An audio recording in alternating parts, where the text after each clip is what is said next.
We live in a world where a movie comes out on a streaming service and everybody watch it. And everybody watches Wonder Woman 84.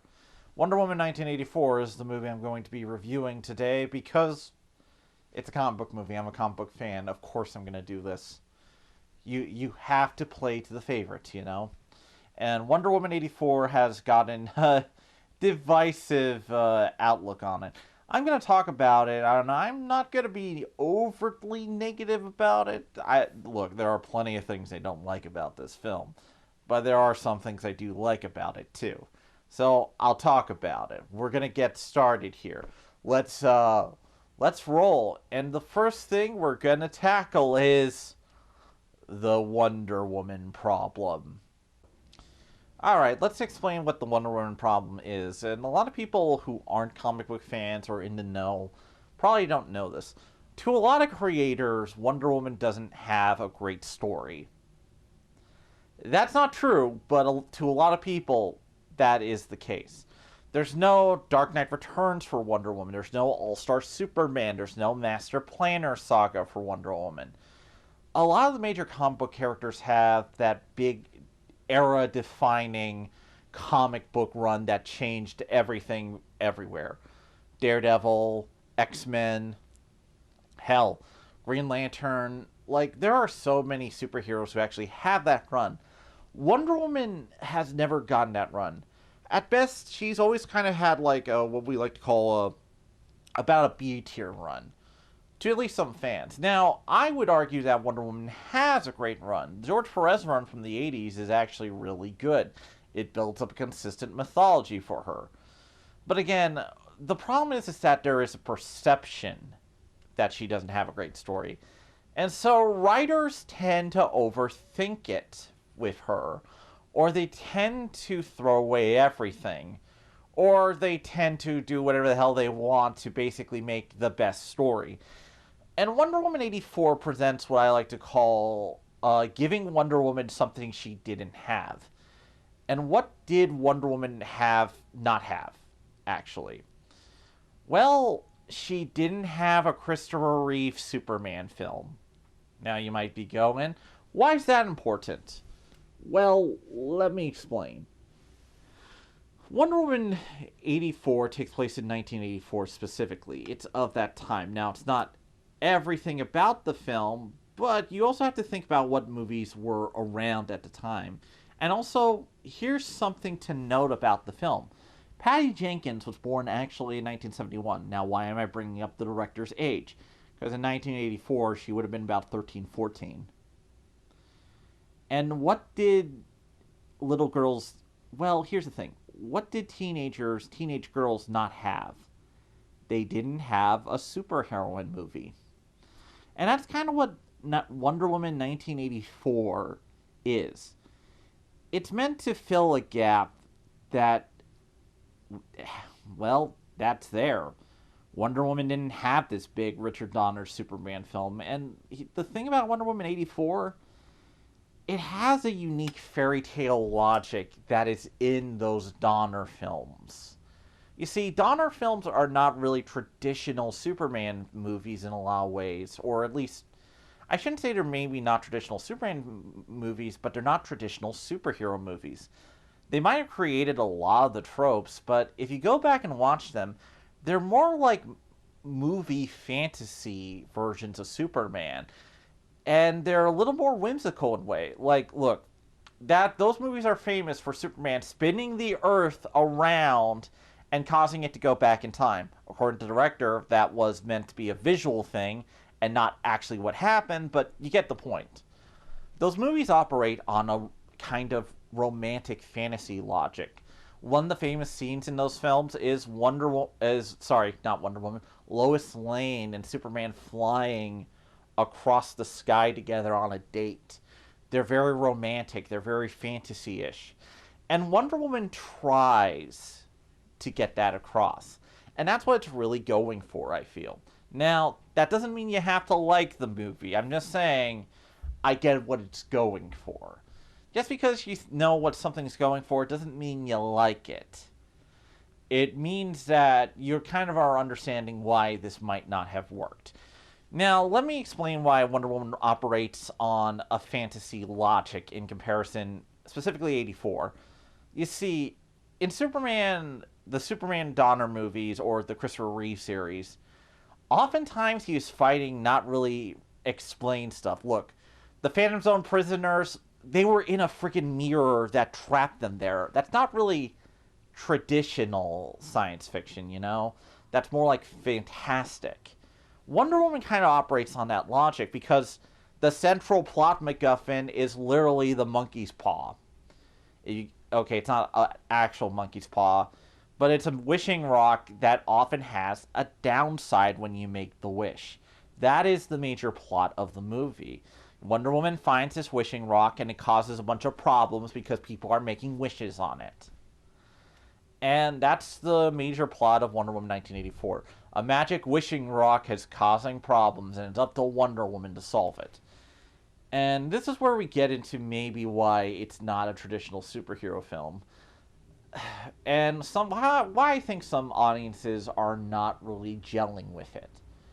You see, one of the big problems with the film is basically they don't really explain too much of everything. Look, magic exists. We're not going to stop and give like a real world explanation of it. It just happens. And these fantasy elements are often kind of told in like, oh, this has to happen because the story says it happens. Wonder Woman makes a wish on the stone, and that brings back her boyfriend, Steve Trevor, which is where a lot of the people have problems with it come from. Because she made the wish, like I said, there's a downside, and this is one of the reasons why I think the movie doesn't work with this idea, is that she starts losing her powers. Now, in my opinion, there's a way to make this story work for Wonder Woman. But losing her powers, no. That was not the whole thing. That was not a good idea. And I understand they basically want to be like, oh, our heroine's in danger, so we're going to remove her powers and get her to struggle. And that was the idea they were going for there. But I honestly think that if she was going to lose something, it should have been a moral thing. Because here's how Steve Trevor comes back, and this is where we're going into controversial territory. And we'll get to that controversial territory business right now, since everybody seems to be talking about this. Alright, the big controversy of this film is that they're calling, what Wonder Woman did, look, this is YouTube. I'm going to, how to say this. It starts with an R, ends with grape. Open wide, kids, because I'm going to grape you in the mouth!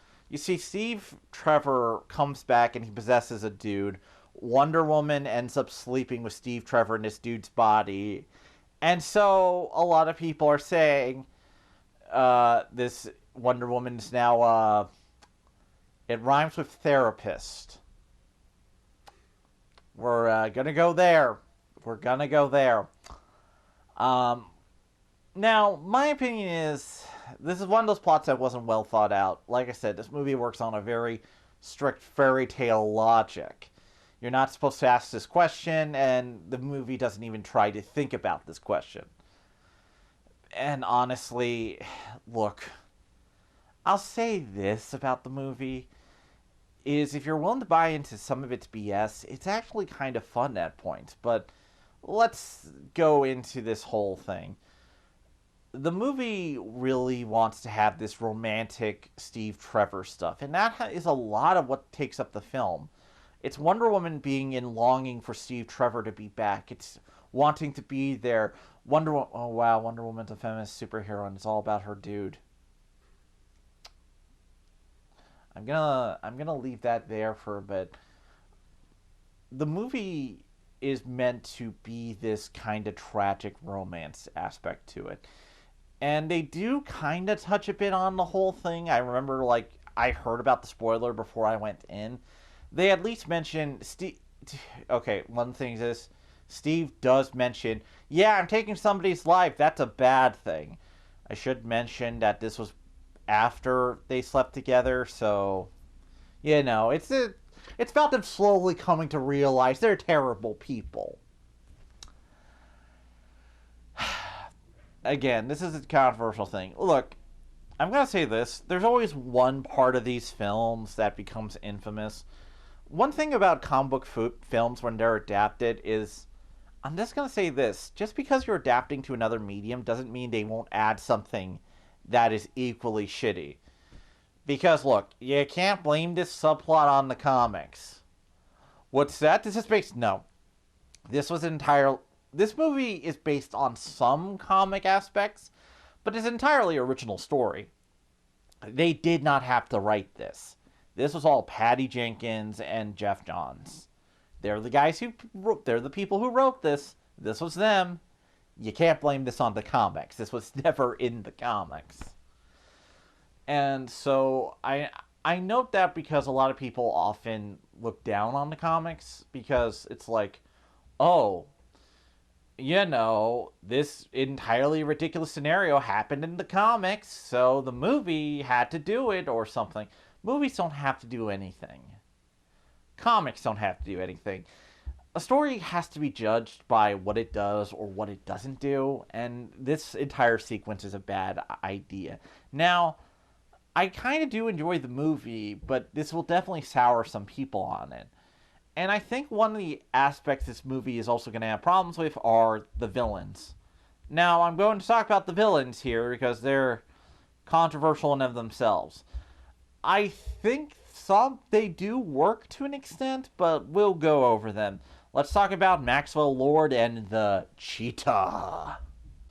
Alright, let's talk about the villains here, the odd villains. We have two major villains in this film, are Cheetah and Maxwell Lord.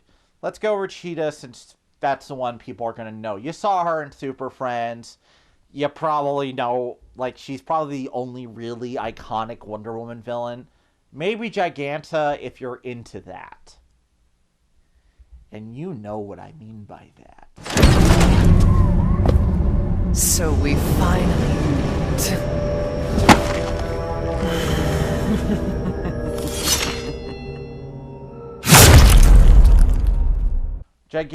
But yeah, Cheetah is the major Wonder Woman villain, and she's been used often, and a lot. Well, sorry, let me clear out that.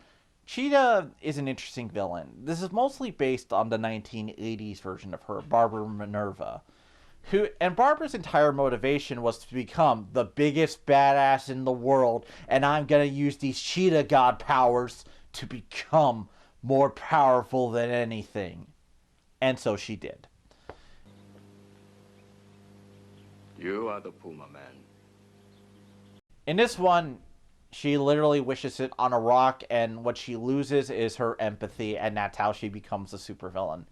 And a lot of people are really not into this version of Cheetah, and I can kind of see why.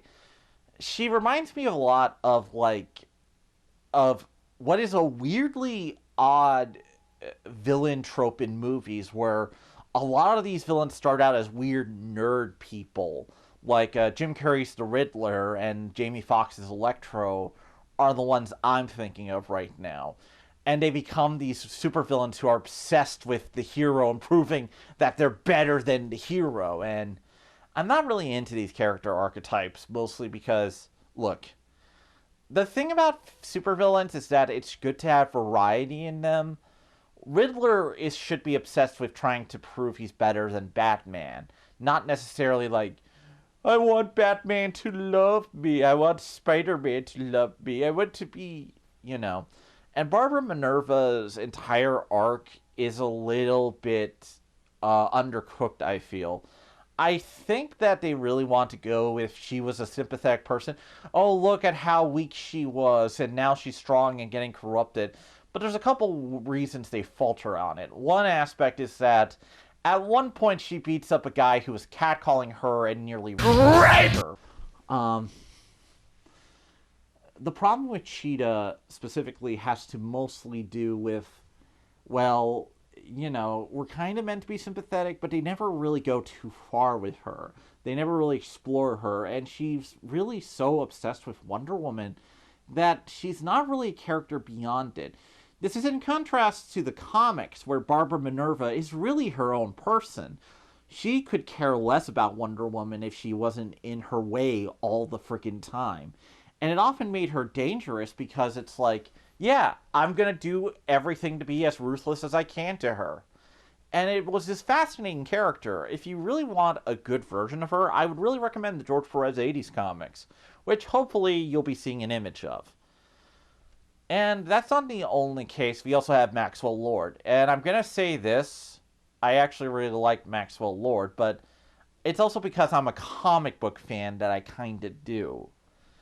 For one thing, I didn't expect him to be as sympathetic as he was. Okay, let's just get to the point. He's kind of based on Trump in this film. But it's not a one-to-one hate-sink character. When oftentimes these characters are made, they're often made with, oh, we're going to make them the worst person. We're not going to make them characters. We're not going to give them motives. We're not going to make them human.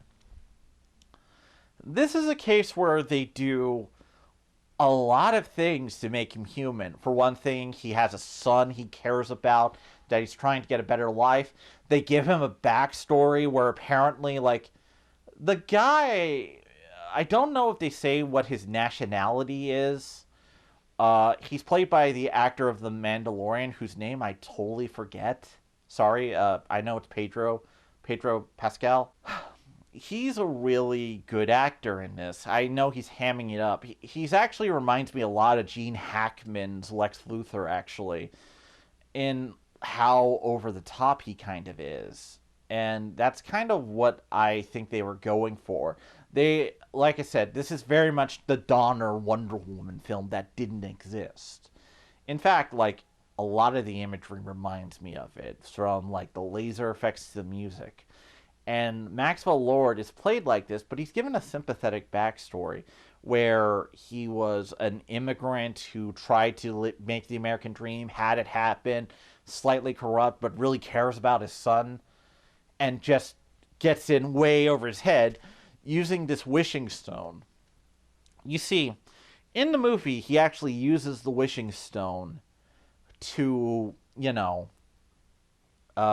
become it. He literally becomes the MacGuffin of the film, but a MacGuffin with motivation.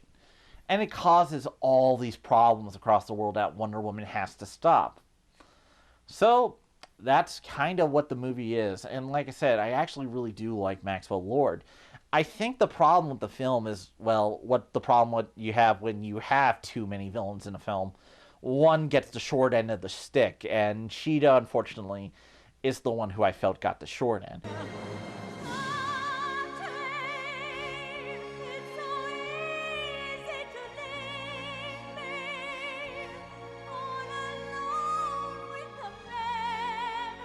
Kristen Wiig does an okay performance. She's a little too comedic. I'll say this, Kristen Wiig has always been like a sympathetic straight man character. She's never really been a good villain actress, I feel. Or she's never been able to play up bitchy. She's always been able to play up, like, sympathetic, relatable. And while that's kind of interesting for Cheetah, it means that she's not as striking a villain as she could be. Meanwhile, Maxwell Lord is an interesting, sympathetic villain we were clearly meant to want to see saved. And they did. And Wonder Woman does save the day without killing anyone, which is pretty cool for a superhero film. A lot of superhero films actually do rely on killing a lot of the time, which is not in the comics, but still, I actually will give the movie praise for doing that. It's, something different at least. And let's talk about the odds and ends of this. Wonder Woman 84 is kind of like this. For one thing, it has a magic logic. There are two scenes that really could be cut out. For one thing, the entire opening sequence where they're on the Amazons and she's like, oh, I'm in this competition and I have to learn the truth. I see what Patty Jenkins was trying to do. She was trying to get to a thematic through line of being true to yourself. But you can cut it. A lot of people are asking to cut it a bit. And honestly, One of the big problems with the film is that it does feel like there were some scenes that were cut. It's a long movie, though. And the problem is that, for one thing, I really feel like the Wonder Woman armor wasn't better integrated. I really wish she worn it earlier in the film when she was losing her powers. And then when she gains her powers after she gives up Steve Trevor and gains him back, that would have been such a cooler moment. And I do appreciate the Linda Carter cameo. That was cool. I like Linda Carter. She's nice. But yeah, no, like there was a lot of ways this movie could have been better from a writing standpoint, or at least a thematic standpoint. I even think you could do the fantasy angle very well if they actually, kept up some of that stuff, or at least were willing to put a bit more explanation to have the audience get along with it. I ultimately think that this film could use a bit more fantastic fantasy sequences to an extent to kind of sell it. Again, this is just my suggestion. They were going for a fantasy theme, and they didn't really get it right, in my opinion.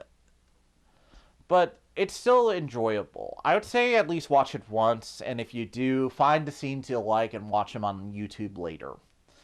It's a slight recommendation to at least watch it, to kind of get an opinion on it. But it's not the best one. You're better with any of the animated Wonder Woman movies, or the original Wonder Woman movie, or some of the comics. This is not a good movie, in my opinion. This is an interesting movie, though. If only because it's trying to be something for someone else. It's trying to be this movie that didn't exist. And that's kind of neat, but also, does it make it good? Not really. I would watch it, but you might have better things to watch. So put it on a light recommendation. Watch it whenever you can, but you don't have to go out and seek it. If you can find it for like $10 used, I would say that's fine. Anyway, this has been our movie review from Exalted Speed. I hope you enjoy, and please check out some of the stuff I can recommend here. If you want better Wonder Woman stuff, you have the George Perez run. You also have the Greg Rucka run from the comics, and also the Gail Simone run. Those are usually what is called the Holy Trinity. If you want more wacky Wonder Woman, well, you can go with the Golden Age comics. With those have often been reprinted, and I would check them out if only for the flying space kangaroos. Those are a thing. They're called the Kangas. And again, those are good options if you want some good Wonder Woman content. But this has been Exalted Speed Review, and I am out of here.